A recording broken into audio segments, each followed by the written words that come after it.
Hi guys, my name is Vanessa Smedley and I'm a painter. Today we are going to paint this cute little cardinal because why the heck not? I mean really though, what says Christmas more than a cardinal in snow? So, let's do this! And here are the materials for today. You can either screenshot or they are also in the description for you.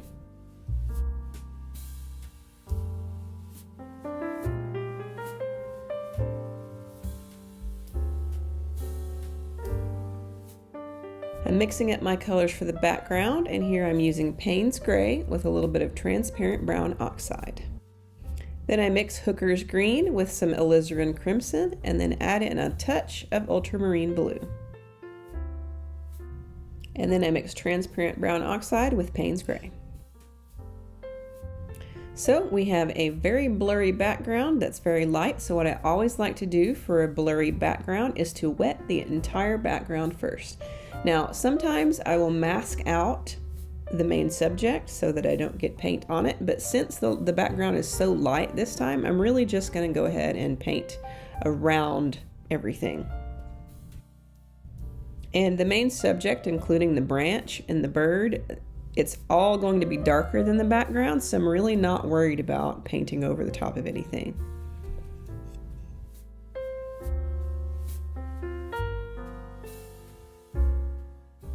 So into that wet background, I've begun to drop some color. So I started out with the Payne's Gray, and now I'm adding in some of that very light green.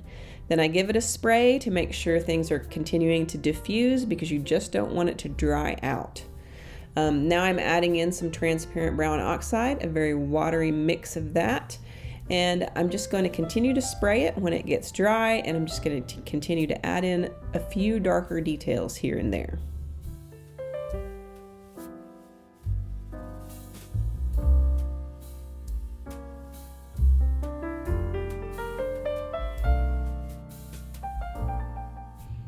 I've finished adding the color, so while it's still wet, I'm going to sprinkle in a little bit of table salt for a little bit of a snow effect.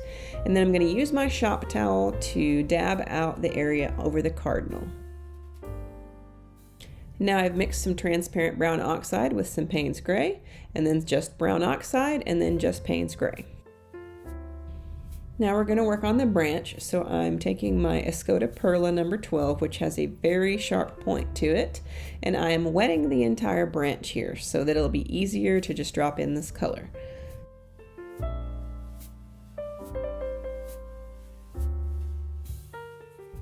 Then I begin adding in the brown and Payne's Gray mix in a very watery consistency here for the base coat.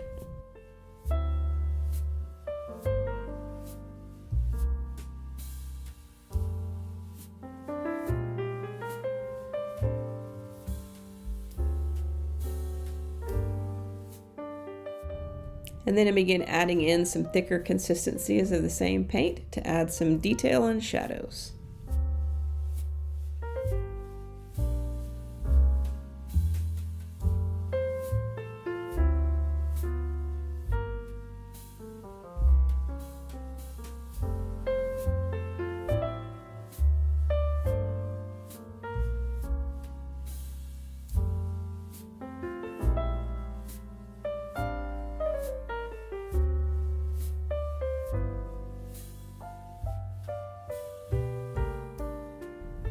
Now I'm using an old store card that I've cut in half to scrape in some texture.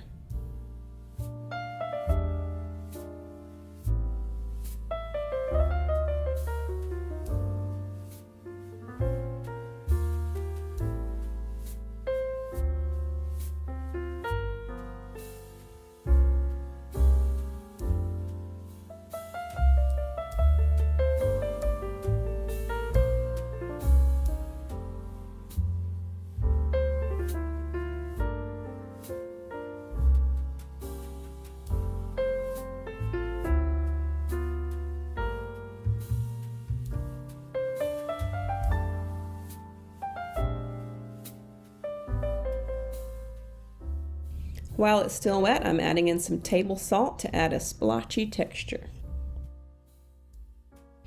Now I've allowed that to dry completely, and now I'm brushing all the salt away so that I can see what effect it's made. And here's a close-up of that texture. It worked absolutely perfectly for this splotchy texture of this little branch. And I'm just darkening and making more details.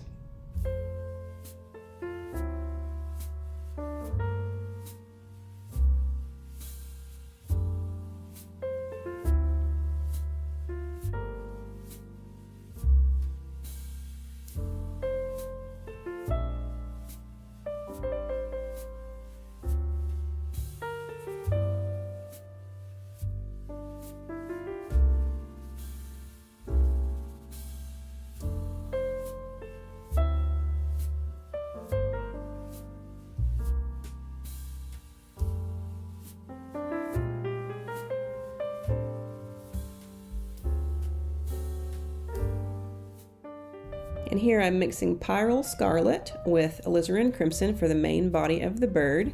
And then I also mix some Pyrrol Scarlet by itself and some Alizarin Crimson by itself. And then I also mix into the transparent brown oxide some of the Alizarin Crimson.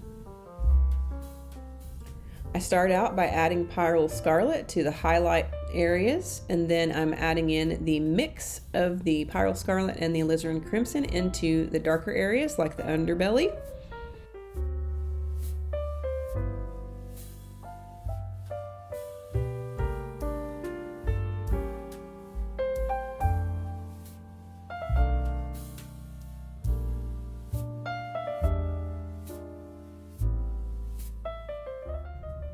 Then at the bottom of the bird, where it's getting a little bit lighter, I add in some transparent Pyrrol Orange.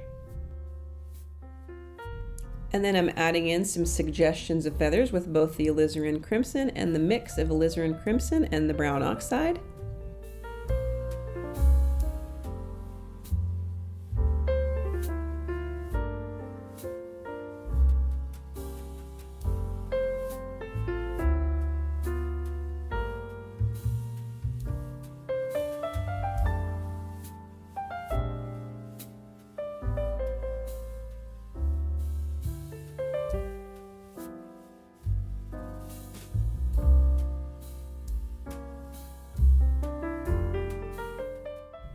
Then with a damp brush and clean water, I lift out just a little bit of an area right before it hits the tail feathers.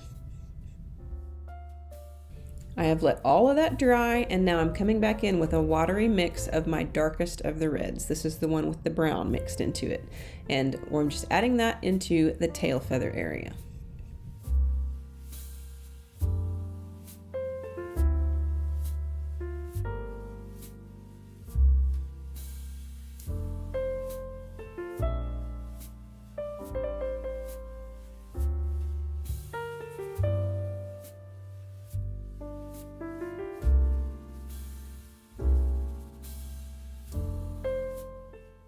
Then I lift out a little bit of the edge off of the tail feathers here with my little chisel brush.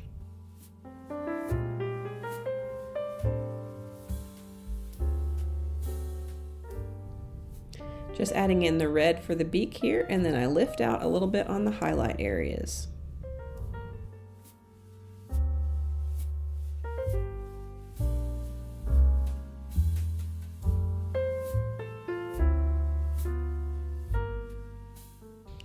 For his little feet, I'm using pretty much the same color as the branches, only a little bit lighter, and then I'm going to come back in and darken it up later once it's dried, and then make it much darker. Because right now you can kind of still see the branch through it, but don't worry, we'll fix that.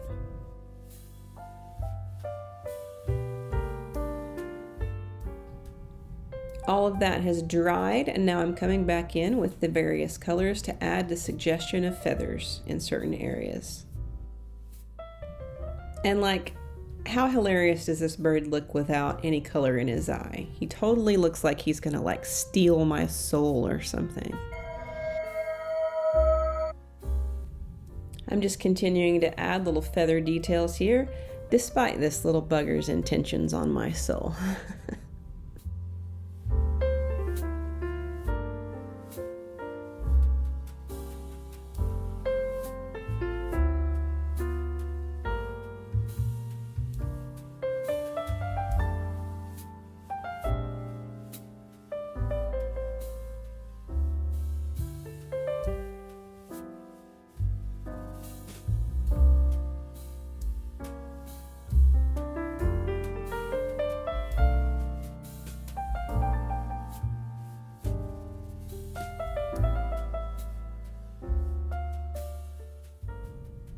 And now I'm using some of that transparent brown oxide mixed with Payne's gray to make the darkest areas of his feathers.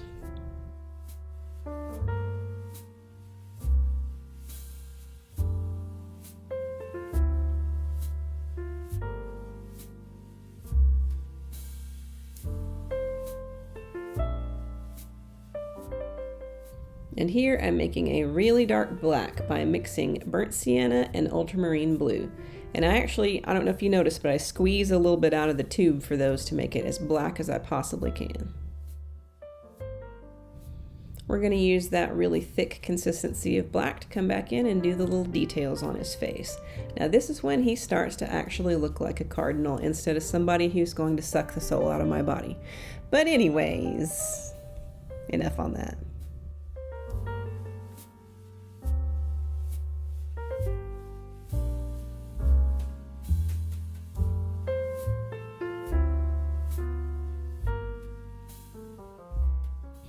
I'm using that same black color to add in the details and the shadows on his feet.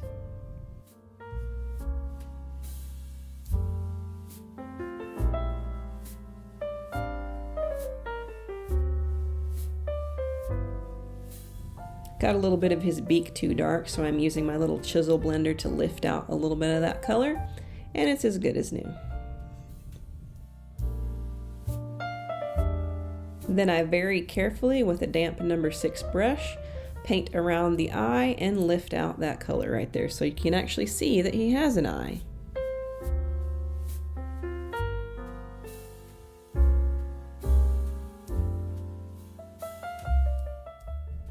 And here I make sure to add a little bit of shadow under the body of the bird onto the branch.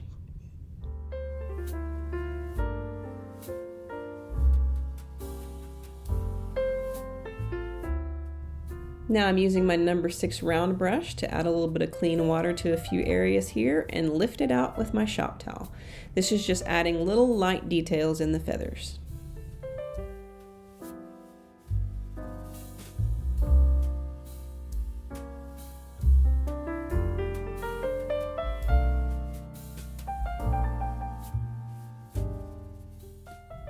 I'm just adding a little bit of thick white gouache on the highlight of the beak with my number 0 round brush and on the separation between the beak.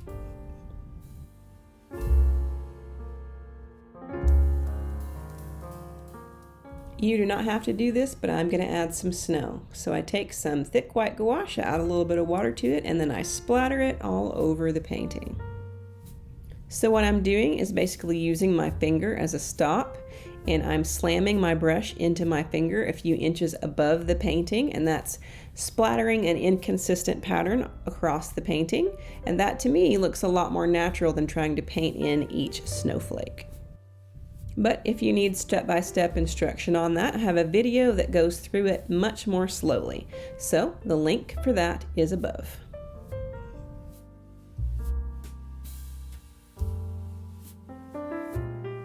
The gouache dried a little bit too transparent, so I'm using a little bit of watercolor ink squirted into a water bottle cap, and I'm going to do the same thing, but hopefully it'll be a little less transparent.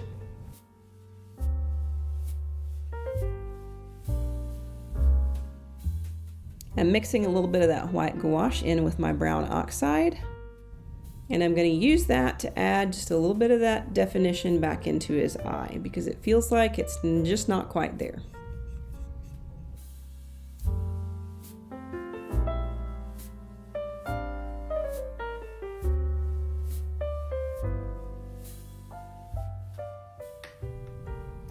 And here's the finished product with the tape removed and all signed and dried and everything.